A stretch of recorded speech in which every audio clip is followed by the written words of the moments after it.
Quiero recordarles que este canal trata de arquitectura y arte en general, por lo que repasaremos vida y obra de diferentes artistas de las diferentes épocas de la historia. Antes de empezar con la exposición, quisiera hacer una explicación de cómo va a estar segmentado el video y la razón de este. La exposición a priori está dividida en 15 secciones o puntos, a veces más. Al estar dividido, es más fácil que cada quien vaya al punto del video que desee repasar o le interese más. Es una metodología que ocupo yo personalmente, enlistar y asociar, sobre todo usando imágenes acompañadas de texto. Entonces es imagen y texto. Eso también porque hay palabras en distintos idiomas que son difíciles de pronunciar, y aunque las pronuncie, les sea difícil de identificar. Así es más fácil de entender y aprender. Recordemos que incluso Aristóteles dijo, el alma jamás piensa sin una imagen.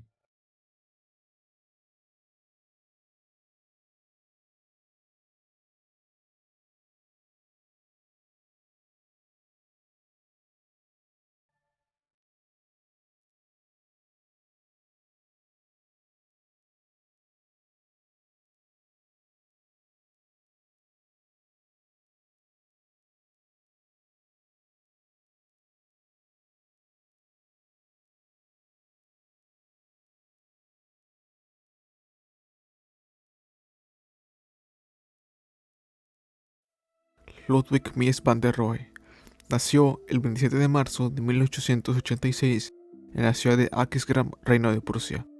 Falleció en Chicago, Estados Unidos en agosto 17 de 1969. Ludwig fue un arquitecto y diseñador industrial germano-estadounidense, cuarto hijo de una familia católica y uno de los mayores exponentes del funcionalismo arquitectónico, último presidente de la Bauhaus y pionero de la arquitectura moderna. Hijo de cantero, comienza a trabajar en el taller de su padre en 1900, hasta que se traslada a Berlín en 1905 para colaborar en el estudio de Bruno Paul diseñando muebles, el cual es el hombre que tenemos a la izquierda. Bruno Paul fue un pintor, arquitecto, decorador de interiores y diseñador de muebles alemán. Trabajó como ilustrador gráfica en la revista y fue colaborador de la revista Jugend, divulgador del modernismo alemán, Jugendstil.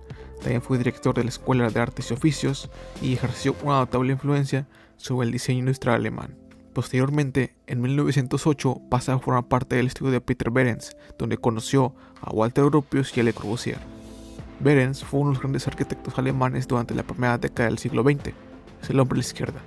Peter Behrens fue un pionero de las empresas de diseño, así como la arquitectura modernista, edificios caracterizados por un estilo funcionalista y nuevos materiales. Además del arquitecto Peter Behrens, la obra del arquitecto Heinrich Petrus Verlage también influenciará el trabajo de Mies.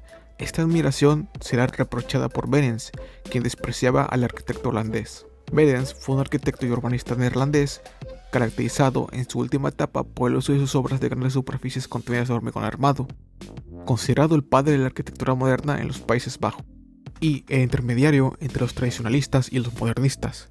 Las teorías del arquitecto Verlage inspiraron a la mayoría de grupos arquitectónicos holandeses de la década de 1920. Si Behrens entendía el arte como una representación de la voluntad de crear estilo, para Verlage la arquitectura es un proceso orgánico de descubrimiento racional, una búsqueda de la forma absoluta, por lo que, gracias a la inspiración de estos dos arquitectos, Mies dijo más tarde: de Behrens aprendí la gran forma, de Verlage la estructura.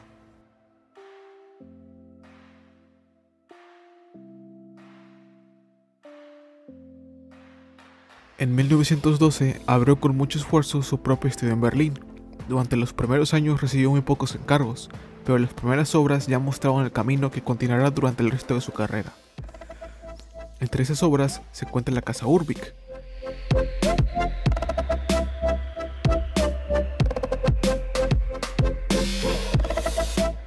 El catedrático de filosofía Aldous Rail y su esposa Sophie tenían la intención de construir una casa de fin de semana y vacaciones en Neubergsberg, un nuevo barrio periférico de Potsdam, Alemania. La pareja no deseaba contratar a ningún arquitecto ya establecido, sino que, en su lugar, prefería favorecer a algún principiante dotado de talento, por lo que fue su anterior mentor, el arquitecto Bruno Paul, quien lo recomendó.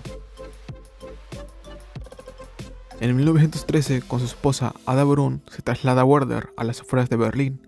Allí nacen sus hijas Marianne y Waltrane, y más tarde Dorothea.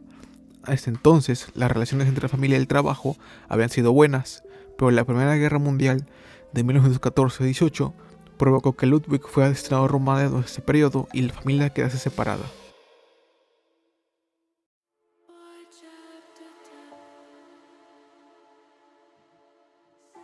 En 1922 se hizo miembro del nombre del grupo que tenemos en pantalla, el cual fue un movimiento artístico alemán ligado al expresionismo, fundado en Berlín con el objetivo de reorganizar el arte alemán tras la guerra. Junto con Theo van der Burg, Lissitzky y Richter editó la revista en 1923, la revista G.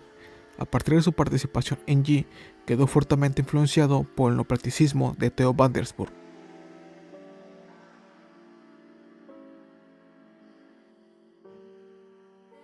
A la edad de 30 años, contra la costumbre, Ludwig Mies decide conservar el apellido de su madre, que era Amalie Rohe, uniéndolo con el de su padre, Michael Mies, a través de un bander inventado que le recordaba la vecindad de su ciudad natal con Bélgica y los Países Bajos.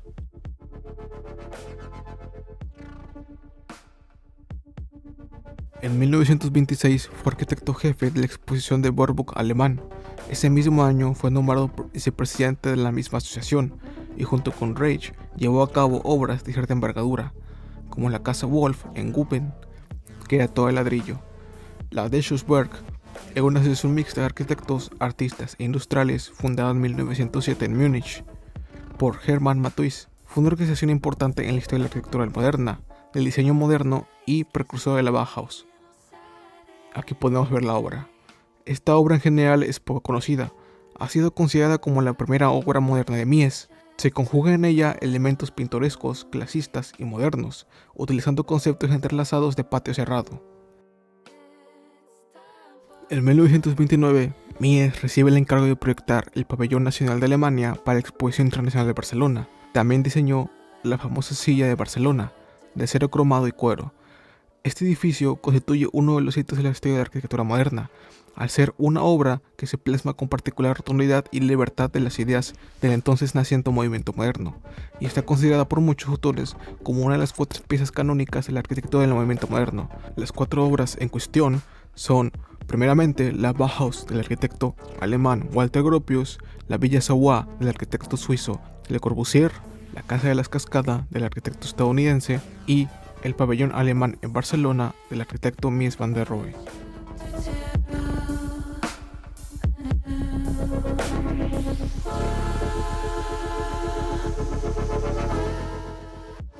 Bauhaus. Tras el primer ofrecimiento de Walter para dirigir la escuela en 1928, se ha nuevamente invitado al puesto en el 30, tras el despido del anterior director Hannes Meyer. En 1930, bajo la dirección de Mies van der Rohe, se trasladó a Berlín, donde cambió por completo la orientación de su programa de enseñanza. La escuela estableció los fundamentos académicos sobre los cuales se basaría en gran medida una de las tendencias más predominantes de la nueva arquitectura moderna, incorporando una nueva estética que abarcaría todos los ámbitos de la vida cotidiana. Siendo director, Mies, la escuela sufrió por el acosante crecimiento del nacionalsocialismo, debido a que la ideología Bauhaus era vista como socialista, internacionalista y judía. Los nazis cerraron la escuela el 30 de septiembre de 1932. Muchos de los integrantes de la misma, entre ellos el mismo Walter Gropius, como Mies, refugiados, se instalan finalmente en Estados Unidos para seguir con sus ideales. Los nacionalsocialistas no estaban dispuestos a tolerar la continuidad de la Bauhaus debido a que ellos lo consideraban como orientación bolchevique. Sin embargo, por encima de eso, rechazaban el concepto cultural de la Bauhaus.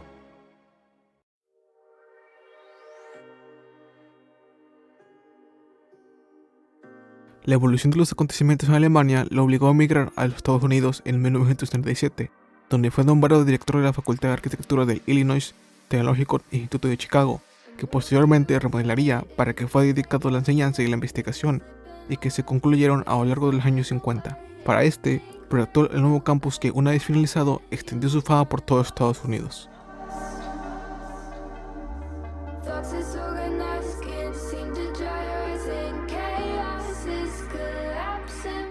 De 1945 a 1950 construye la Casa Farnsworth en Illinois. La Casa Farnsworth es un icono de la arquitectura del movimiento moderno, situada en un paraje natural muy próxima a un río, con uno de los lados orientados hacia el bosque que la separa de la corriente del agua y otro hacia un pequeño prado. El edificio se organiza a partir de dos plataformas rectangulares. La primera de ellas, a la que se accede a través de 4 escalones lineales, carece de muros y cubierta y actúa como terraza, encontrándose separada por el suelo por 4 pilares de acero. Desde ella, otros 5 escalones idénticos a los anteriores facilitan el acceso a la segunda plataforma, situada a 1.5 metros del suelo y que sostiene la vivienda propiamente dicha mediante 8 pilares de acero. Me gustaría agregar la casa de vidrio, la Glass House, diseñada por el arquitecto Philip Johnson, arquitecto estadounidense. La diseñó para sus tesis en la Universidad de Harvard, donde residió hasta el día de su muerte. Es la obra más famosa de este arquitecto. Y en cuestión, es muy parecida a esta y os invito a checarla. Hay que decir que fue un gran admirador del arquitecto Mies y que pues él mismo admitió haberse inspirado para la creación de la Glass House de esta misma, la casa Farnsworth. Entre los años 1948 y 1951 hace realidad su sueño de construir un rascacielos de vidrio con las 2 torres Lakeshore Drive Apartment de Chicago, con su par de torres de apartamentos gemelas en el tramo norte Lakeshore Drive, a orillas del lago Michigan en Chicago, Illinois, de 82 metros y 26 pisos, apodados los Glass House Apartments. Son considerados característicos del estilo internacional, así como esenciales para el desarrollo moderno de la arquitectura high-tech. Mies es aclamado como el padre del menos es más. No obstante, este edificio o edificios, los Lakeshore Drive Apartments, están cubiertos de perfiles verticales doble T sin función alguna, simplemente función estética. Al igual que en el pabellón alemán de Barcelona y la casa Farnsworth, Mies vuelve a utilizar materiales comunes y los lleva al máximo de su expresión, contrastando con los edificios de ladrillo y hormigón habituales en la ciudad. Él adopta una resolución técnica innovadora para la época. En este caso, utiliza el acero para generar una estructura resistente y adecuada para las edificaciones en altura, y en vez de ocultar la estructura, la utiliza para componer su fachada. Juega con ella y con el vidrio para establecer un diálogo entre la conformación de la planta en forma de trama articular y la fachada de la misma manera.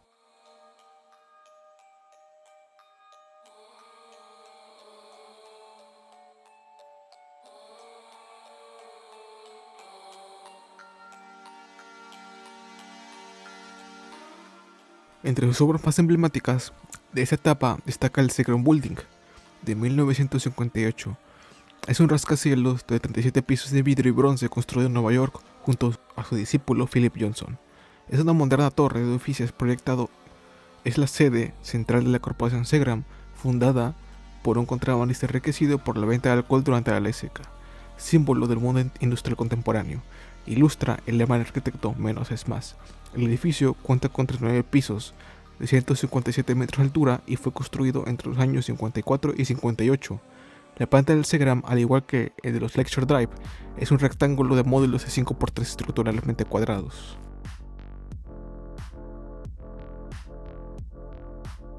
Nueva Galería Nacional de Berlín. La construcción del pabellón de la Nueva Galería Nacional de Berlín de 1962 al 68 está considerada como el punto culminante del principio de espacio vacío, que consistía en un solo espacio liberado de la necesidad de estructuras. Se trata de un edificio dedicado a exposiciones de obras de arte, formado por una gran sala cuadrada construida completamente en cristal y acero y situada sobre una extensa terraza de losas de granito.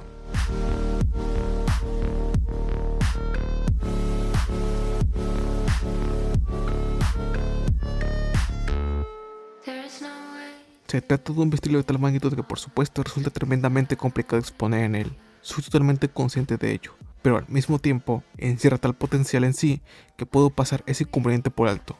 Confesión de Mies a su hija Georgia sobre la Nueva Galería Nacional de Berlín. 14. El 17 de agosto de 1969 muere en Chicago, dejando como legado un nuevo cánones de la arquitectura bajo su lema menos es más, less is more, y Dios está en los detalles. Junto a Walter Gropius, Frank Lloyd Wright y Le Corbusier, es reconocido como uno de los pioneros de la arquitectura moderna. Mies fue un arquitecto sin estudios. A pesar de eso, él leyó toda su vida.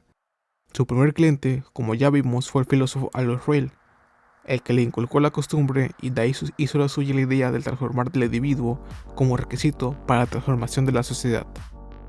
No lo frenó nada. Para lograr su meta, Mies apoyó a los nazis, abandonó a su mujer y hasta, consumido por artritis, acudió a las obras en silla de ruedas a lo largo de 2 décadas. Todo eso para alcanzar su objetivo, construir y dejar su legado. Como último punto vamos a repasar algunas de las obras que no se mencionaron antes, como la biblioteca Martin Luther King Jr. Memorial, de 1969 al 72, la estación de servicio Mies van der Rohe, del 68,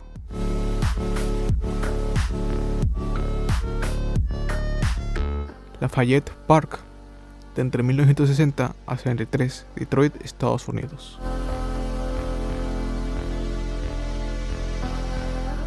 La Capilla Memorial Robert, en Chicago, Illinois, Estados Unidos, del 49 y 52. Sobre esta obra, Mies dijo lo siguiente: con demasiada frecuencia pensamos la arquitectura en términos de lo espectacular. No hay nada espectacular sobre esta capilla, no estaba destinado a ser espectacular. Se suponía que debía ser sencilla, y de hecho es simple. Pero en su simplicidad no es primitiva, es noble, y en su pequeñez es grande. De hecho, monumental. Quería agregar esta frase dicha por el arquitecto, debido a que creo que es una gran enseñanza para cualquier arquitecto o diseñador. 16. Como dato extra, agrego que Mies diseñó un edificio en México, junto al también reconocido arquitecto español Félix Candela. Se trata de las instalaciones industriales de Bacardi, en el Estado de México. Diseñó la parte administrativa, mientras que la embotelladora, las áreas de comedor, el centro de reuniones, las destilerías y demás espacios de la planta fueron obras del arquitecto español. En el diseño de esta obra, que se posa sobre un jardín verde, Mies decidió utilizar la estructura para generar el concepto de planta libre, donde utilizó módulos cuadrados como base.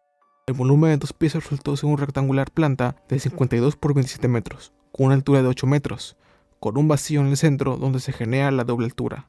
Esta fue construida en 1961.